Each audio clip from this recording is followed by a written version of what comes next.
dikawal 3 malaikat. Ada lagi mengatakan riwayatnya dikawal 4 malaikat. Semuanya kibarul malaikat, pembesar malaikat. Jadi ketika Rasulullah Shallallahu Alaihi Wasallam berangkat menjalankan Isra dan Mi'raj, itu dikawal oleh pembesar malaikat. Di antaranya Sayyidina Jibril, Mikail, Israfil dan Israfil. Ini yang perlu kita garis bawahi untuk kita ambil iktibar. Hendaknya engkau ya umat Muhammad, umatnya Rasulullah Sallallahu Alaihi Wasallam, fa'tabiru min qissatil Mi'raj wal Isra, ambillah pelajaran, ambillah iktibar daripada kisah Isra dan Mi'raj. Di antaranya, kenapa Rasulullah Sallallahu Alaihi Wasallam dijemput oleh pembesar malaikat? Pertama Jibril, Mikail, Israfil dan Israfil. Dari mulai berangkat dari Masjidil Haram sampai kepada Isra dan Mi'rajnya ke 7 lapisan, sampai kembali ke rumahnya lagi dikawal oleh pembesar malaikat. Apa hikmah yang kita bisa ambil dari peristiwa ini? Hai umat Muhammad, alladzina yu'minuna billahi wa bi rasulih, alladzina yu'minu bi kutubillahi wa bil qur'ani wa bi yaumil qiyamah wa bil malaikah. Hai umat Muhammad, jangan aku beriman kepada Allah, hendaknya engkau ambil iktibar dari peristiwa itu. Apa yang kita bisa ambil iktibar? Hendaknya kalau antum mengundang kiai, mengundang habaib, mengundang guru-guru, jangan suruh orang-orang yang pangkatnya rendah. Allah menjemput Nabi yang pangkatnya tinggi, yang disuruh jemput bukan malaikat recehan. Malaikat kan ada yang jenderal. Malaikat Jibril jenderal, Mikail jenderalnya, Israfil jenderalnya, Israel jenderalnya. Di bawah dia banyak anak buah. Rasul Shallallahu Alaihi Wasallam dijemput oleh pembesar malaikat. Hendaknya kita, kalau kita ingin mengundang kiai, undang habaib, undang guru-guru, hendaknya yang kita utus jangan receh. Ya, harus yang datang, yang ngundang harus orang-orang minimal kiai juga, ustadz juga. Ini enggak bocah sampai dengan ustadz. Ya, Bapak kirim salam, ntar habis maghrib tahlil, kalau bisa ustadz turun kemari ya. Pantas kan gitu? Ustadz disuruh. Ya, ini tidak ada. Dan hal ini yang pernah disampaikan oleh kita punya guru. Oleh karena itu, alhamdulillah Al-Fajr selalu ingat terus apa yang beliau sampaikan. Jadi hendaknya kalau kita ingin mengundang guru-guru untuk acara kita, baik itu maulid, atau itu Isra Mi'raj, atau itu peringatan tasyakur di rumah kita, jangan kita suruh orang yang mengundang orang-orang yang pangkatnya rendah. Harus yang sesuai. Yang kita undang orang yang mulia, yang mengundang pun harus orang yang mulia. Ini salah satu adab yang kita bisa ambil iktibar dari peristiwa Isra dan Mi'raj Rasulullah Shallallahu Alaihi Wasallam. Saya kemarin nggak diundang, nggak dijemput. Yusuf nggak jemput saya. Ya amin. Ya. Nah, Yusuf anak saya. Kalau bapaknya perlu dijemput kan? Perlu. Kalau bapak dijemput, bapak kolok nanti. Tapi anaknya nggak punya pikiran.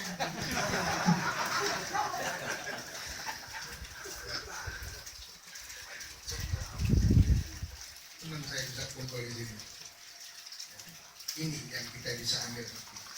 Yang kedua, ketika Rasulullah Shallallahu Alaihi Wasallam ingin berangkat,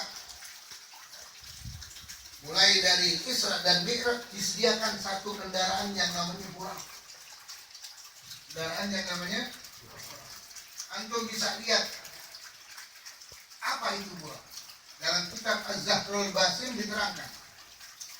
Ya. Ulama-ulama menjelaskan atau mentafsirkan hadis yang mana dalam satu hadis Nabi utarakan semua bentuk-bentuk buraq. Pipinya pipi manusia, ya, telapaknya telapak kuda, ya, kakinya kaki lembu, macam-macam ini yang nggak bisa digambarkan bagaimana itu rupa ini hewan yang namanya buraq.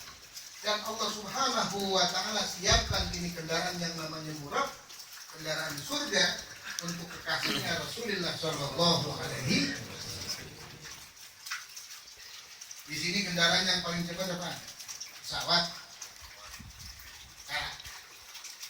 Karena tidak ada yang dapat menandingi kecepatan Buraq. Antum merem begitu flight sudah ada.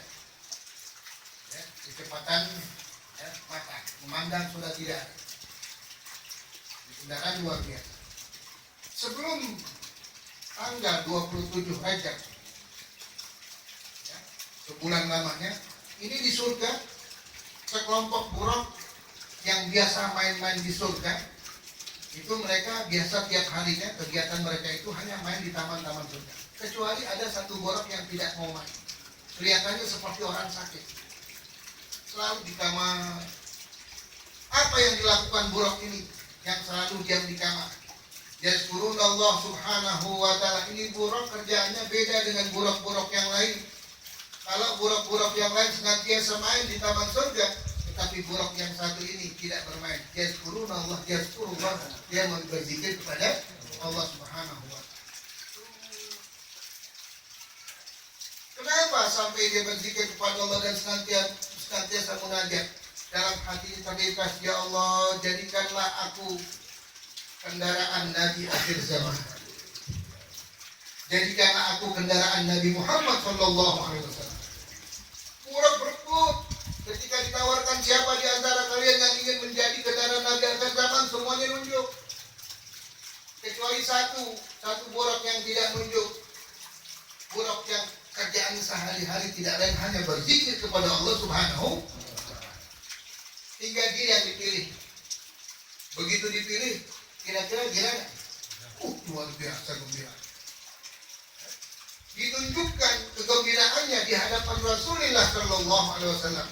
Ketika dia dipilih untuk menjadi kendaraannya Rasulullah, dia tunjukkan ketangkasannya, dia tunjukkan kegagahannya, kelincahannya, sehingga ditepuk oleh Sayyidina Jibril. Ya Buraq, ya. Apakah engkau tidak malu kepada Rasulullah Shallallahu Alaihi Wasallam Nabi akhir zaman? Kenapa engkau di hadapannya tidak ada akhlak sama sekali? Ya, seakan-akan tidak bisa diam, lompat ke sana, lompat kemari, lompat ke sana, lompat ke sana kemari. Ya, kita tuh. Lalu diamlah ini Buraq. Sampai Rasulullah naik di mana? Atas punggungnya. Ini peristiwa kita bisa ambil iktibar. Kenapa? Jadi orang jangan pernah suuzon. Apa arti suuzon? Buruk. Jibril buruk sangka kepada Buraq. Padahal Buraq bertingkah laku seperti itu, lompat sana, lompat kemari, bukan karena tidak sopan, tetapi dia ingin menunjukkan kegagahannya, dia ingin menunjukkan ketangkasannya, dia ingin menunjukkan cerdasannya di hadapan Rasulullah Shallallahu Alaihi Wasallam, bukan karena berlaku tidak sopan. Tapi ketika itu dihentikan perbuatannya oleh Sayyidina Jibril, karena Jibril menganggap bahwasanya Buraq itu ketika itu tidak sopan kepada Rasulullah Shallallahu Alaihi Wasallam. Ya umat Muhammad, oleh karena itu engkau ambil peristiwa, iktibar dari peristiwa ini. Janganlah sekali-kali engkau punya buruk sangka terhadap seseorang apabila kelakuan dia itu tidak wajar. Yang apa yang kita lihat lahiriahnya, jangan buru-buru kita suuzon. Nggak boleh suuzon. Lihat dulu, pelajari dulu. Belum tentu yang kita lihat sama dengan apa yang ada di hati kita. Dari peristiwa itu kita bisa ambil bahwasanya jangan kita menaruh buruk sangka kepada saudara kita sendiri, wabil khusus ya kawan kita satu majelis. Pemburuan tidak boleh. Bagaimana dicontohkan oleh Sayyidina Jibril ketika menaruh buruk sangka terhadap Buraq, ternyata dia salah sangka. Dia sangka ini Buraq tidak mempunyai sopan santun di hadapan Rasulullah, padahal tujuan Buraq bukan itu, tetapi dia ingin tunjukkan bahwasanya yang jadi kendaraan pilihan untuk Rasulullah adalah kendaraan yang tangkas, bukan kendaraan yang tidak mampu lagi terbang. Ya, jadi ada dua peristiwa yang kita bisa ambil, sebetulnya banyak sekali. peristiwa-peristiwa atau hikmah-hikmah yang terjadi dalam Al-Isra wal Mi'raj, tapi mungkin tidak ya cukup waktunya untuk disampaikan di malam ini. Ya, jadi pada akhirnya saya atas nama pimpinan daripada Majelis Taklim Sirajul Muqtadi, Majelis Taklim Sirajul Muqtadi. Apa arti Sirajul Muqtadi? Penerang untuk pemula. Siraj artinya lampu, Al-Muqtadi orang-orang yang baru menjalani agama, dinamakan Sirajul Muqtadi. Ini diambil dari sebuah kitab yang dikarang oleh ulama besar Kiai Marzuki bin Mirsad, yang dikenal Guru Marzuki atau Al-Marzukiyah. Beliau mengarang satu kitab tauhid yang berjudul Sirajul Muqtadi. Ketika Ustaz Haji Yusuf minta nama untuk majelisnya, saya teringat dengan kitab yang dikarang oleh seorang guru besar, gurunya para ulama. Ini Guru Marzuki diantaranya guru daripada Kiai Nur Ali Aliyabang atau Ujung Harapan, guru dari Kiai Abdullah Syafi'i, dan beliau guru dari At-Tahiriyah, guru dari Ali Shibra Malisi, dan guru dari semua guru yang ada di Jakarta yang tidak disebutkan satu persatu. Dia merupakan guru besar daripada guru-guru besar yang ada di Jakarta, yang makamnya ada di daerah